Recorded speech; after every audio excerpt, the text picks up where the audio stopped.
चलिए करते हैं शुरुआत बड़ी खबर के साथ। आक्रमण की बड़ी खबर। वार्ता से पहले इजराइल ने फिर लेबनान पर किया है बड़ा हमला।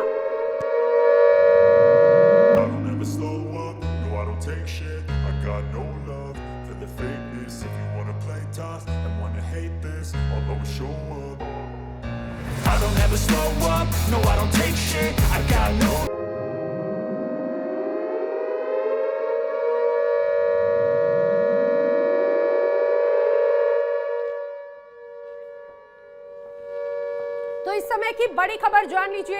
एक तरफ बातचीत, दूसरी तरफ इजराइल ने फिर लेबनान पर हमले किए। दक्षिणी लेबनान पर इजराइल का अटैक और लेबनान के कई इलाकों में गोलीबारी की खबर सामने आ रही है। दक्षिणी लेबनान के हब्बा शहर में भारी तबाही का मंजर एक बार फिर नजर आता है।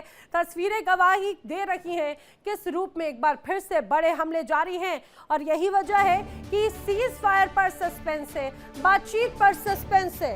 एक तरफ इजराइल कह रहा है कि लेबनान शामिल नहीं है बातचीत में, लेकिन दूसरी तरफ ईरान कह रहा है कि जब तक लेबनान पर हमले बंद नहीं होंगे कोई बातचीत नहीं होगी। और पीस टॉक के लिए अमेरिका से जेडी वेंस रवाना हो चुके हैं। बड़ी खबर आपको बता दें, वार्ता के लिए अमेरिका से vice president of America JD Vance रवाना हो चुके हैं और कल वो पाकिस्तान पहुंचेंगे। इस्लामाबाद में सीज फायर पर बातचीत होगी और जेडी वेंस ने कहा कि हम बातचीत के लिए उत्साहित हैं। ईरान के साथ सकारात्मक बातचीत होगी। खेल खेलने की कोशिश अगर की तो करारा जवाब भी मिलेगा। ये बात भी एक बार फिर से स्पष्ट कर दी गई है। तस्वीरें उस समय की जब जेडी वेंस रवाना हुए थे यूएस से, और यूएस से रवाना होने के पहले उन्होंने बड़ी बातें कही। उन्होंने कहा कि हम बातचीत के लिए बहुत उत्साहित हैं और उम्मीद रखते हैं कि ईरान के साथ में सकारात्मक बातचीत हो, लेकिन उन्होंने इस बीच एक चेतावनी भी दी। उन्होंने ईरान को चेतावनी देते हुए कहा कि अगर खेल खेलने की कोशिश की तो कड़ा जवाब दिया जाएगा, उसके लिए भी तैयार रहना है। चलिए बढ़ेंगे आगे। एक और बड़ी खबर आपको बता देते हैं। इस समय आक्रमण की अगली बड़ी वॉर ब्रेकिंग जान लीजिए। बड़ी खबर, अमेरिका ने मिडिल ईस्ट में एक बार फिर से तैनाती बढ़ा दी है। इस समय की बड़ी खबर आप जान लीजिए। बड़ी खबर क्या है? दरअसल अमेरिका ने एक बार फिर से मिडिल ईस्ट में तैनाती बढ़ाई है। यूरोप से अतिरिक्त सैनिक अब मिडिल ईस्ट भेजे जा रहे हैं और यूरोप से अतिरिक्त सैनिक मिडिल ईस्ट भेजे गए हैं। मिडिल ईस्ट में अब 50,000 अमेरिकी सैनिक मौजूद हैं। क्या ये धोखेबाजी, दगाबाजी है? एक तरफ बातचीत, दूसरी तरफ सैनिकों की बड़ी टुकड़ी एक बार फिर मिडिल ईस्ट में तैनात की जा रही है। आखिर इसके क्या मायने हैं, ये बड़ी बात है। अब समझिए क्या जो सीज फायर की बात कही जा रही थी, सीज फायर हुआ भी है या नहीं हुआ? क्योंकि जैसे ही सीज फायर का एक तरह से ऐलान किया गया, उस सीज फायर के बाद भी कई बड़े हमले होते रहे, कभी इजराइल में तो कभी अलग अलग जगहों पर, तो कभी ईरान के ही अंदर, और लगातार हम देख रहे हैं कि एक तनाव का माहौल है। और उसके ऊपर से ये हालात जहां पर बड़े सैनिकों की टुकड़ी यूरोप से भेजी गई है। तो क्या ये सीज फायर के नाम पर भ्रम फैलाया गया है? शांति वार्ता सिर्फ छलावा है और उसके पीछे ग्राउंड ऑपरेशंस की तैयारी है। ऐसा क्यों कहा जा रहा है, बताती हूँ। दरअसल माना जा रहा है कि अब अमेरिका यूएस ग्राउंड ऑपरेशन करेगा। मिडिल ईस्ट में अभी भी अमेरिकी सैनिक तैनात हैं और इसके अलावा अब तो यूरोप से अतिरिक्त सैनिकों की टुकड़ी मिडिल ईस्ट भेजी गई है। मिडिल ईस्ट में अभी 50,000 सैनिकों की मौजूदगी है और माना जा रहा है कि जिन समझौतों के लिए अब मेज पर आया जा रहा है, अगर वो समझौते नहीं हुए तो अमेरिकी हमले को तैयार हो जाएंगे। बार बार सीज फायर के उल्लंघन से अब हालात और भी ज्यादा उलझते हुए नजर आते हैं। अब समझिए जब जब बातचीत तब तब जंग हुई। ओमान की मध्यस्थता आपको याद होगी। ओमान में मध्यस्थता चल रही थी, बातचीत हो रही थी, लेकिन इस बीच क्या हुआ? इस बीच हमला कर दिया गया। फरवरी 2026 में जिनेवा में यूएस और ईरान आमने सामने थे बातचीत के लिए। माना जा रहा था कि मध्यस्थता के जरिए बातचीत होगी और शांतिपूर्ण माहौल रहेगा, लेकिन क्या हुआ? फरवरी में एक तरफ मेज पर बैठकर बातचीत थी, 28 फरवरी को अमेरिका ने हमला कर दिया। अब 11 अप्रैल को इस्लामाबाद में वार्ता प्रस्तावित है, लेकिन आखिर इसमें क्या होगा, इस पर सस्पेंस बरकरार है। इन पूरी परिस्थितियों, तनाव के बीच में बातचीत का माहौल, लेकिन लगातार तनाव है। सीज फायर का शोर था, दुनिया को लग रहा था कि बारूद की गंध अब खत्म होगी, लेकिन नेतन्याहू के इरादे तो कुछ और ही थे। जब दुनिया शांति की उम्मीद कर रही थी, ठीक उसी वक्त इजराइल ने बेरूत को नर्क में तब्दील कर दिया। महज 10 मिनट और 100 से ज्यादा मिसाइलें बेरूत की आसमान छूती इमारतें ताश के पत्तों की तरह ढह गई। शहर की घनी बस्तियां खंडर बन गईं। बगैर किसी चेतावनी के हुई इस बमबारी ने उन मासूमों को भी नहीं बख्शा जो अपने रोजमर्रा के काम में जुटे थे। अस्पतालों में लाशों का अंबार है, ऐसी लाशें जिनकी शिनाख्त तक मुमकिन नहीं है। क्या ये हिजबुल्लाह के खिलाफ जंग है या लेबनान के वजूद को मिटाने की साजिश? देखिए रिपोर्ट, बेरूत का महा कत्लेआम।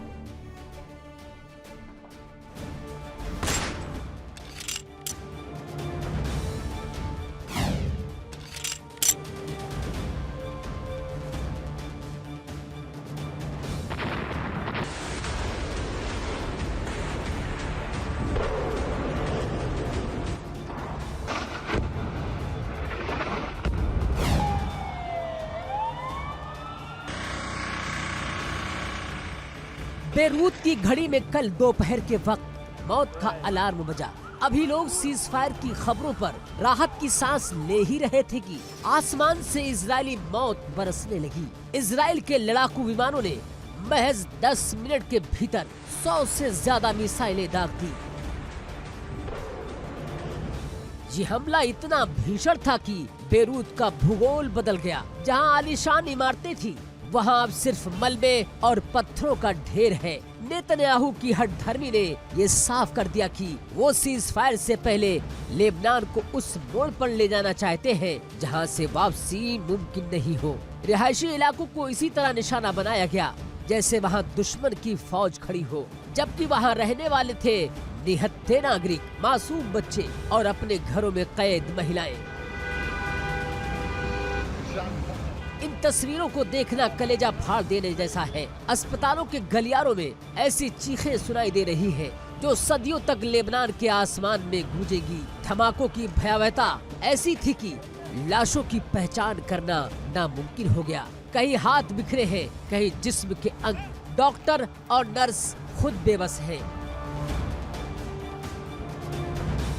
विडंबना देखिए, जो हाथ मरहम लगाने के लिए थे आज वो खुद लहूलुहान है। अब तक 50 से ज्यादा चिकित्सा कर्मी इजरायली हमलों में मारे जा चुके हैं और 150 से ज्यादा जख्मी हैं। जब रक्षक ही नहीं बचेंगे तो भक्षक की क्रूरता का अंत कौन रोकेगा? ये जंग का वो चेहरा है जहां इंसानियत को बंधक बना लिया गया। नेतन्याहू की जिद ने लेबनान की सदियों पुरानी बस्तियों को उजाड़ दिया। ये बर्बादी ऐसी है जिसकी भरपाई आने वाले कई नस्लें नहीं कर पाएंगी। खंडहरों के नीचे सिर्फ ईंट पत्थर नहीं दबे हैं, बल्कि दफन हो गए हैं हजारों सपने और एक देश की मुस्कान। इजराइल ने लेबनान को खंडहर बनाकर ये संदेश दिया है कि उसकी ताकत के आगे इंसानियत की कोई कीमत नहीं है। सीज फायर की मेज पर बैठने से पहले बेरूत को लाशों के ढेर पर बिठा देना बताता है कि नेतन्याहू का एजेंडा शांति नहीं बल्कि पूर्ण विनाश है। Bureau report, India daily.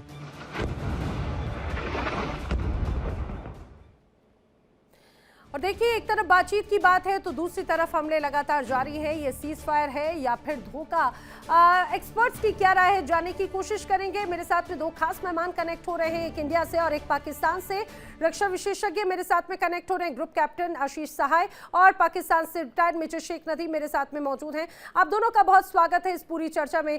आशीष सहाय सर, आपसे शुरुआत करते हुए, एक तरफ बातचीत है तो दूसरी तरफ हमले लगातार जारी हैं। सर, ये सीज फायर है भी या फिर सिर्फ छलावा नजर आता है?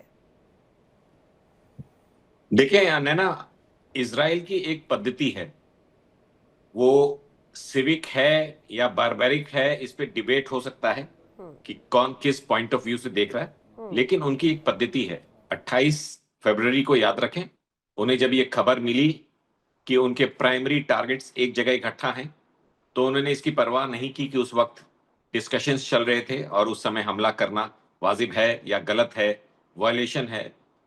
उन्होंने नहीं सोचा, उन्होंने उस टारगेट को उड़ा दिया। ठीक इसी तरह जिस हमले का आप जिक्र कर रही हैं, उनके पास हार्ड इंट है कि हिजबुल्लाह का कुछ बहुत स्पेशल गतिविधि along with major quantity of explosives इस सिविल इलाके में, इस पर्टिकुलर एरिया की मैं बात कर रहा हूं, सदर्न बेरूत, उन्होंने ये नहीं सोचा कि कल की वार्ता में क्या होगा, सीज फायर का क्या होगा।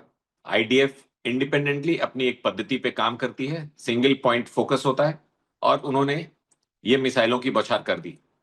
अब हम ये डिस्कस कर सकते हैं सही था, गलत था, सिविलियंस कितने मरे, मासूम बच्चों की जान गई, तो इसको जस्टिफाई तो नहीं किया जा सकता, ये बहुत ही बारबैरिक एक्ट है।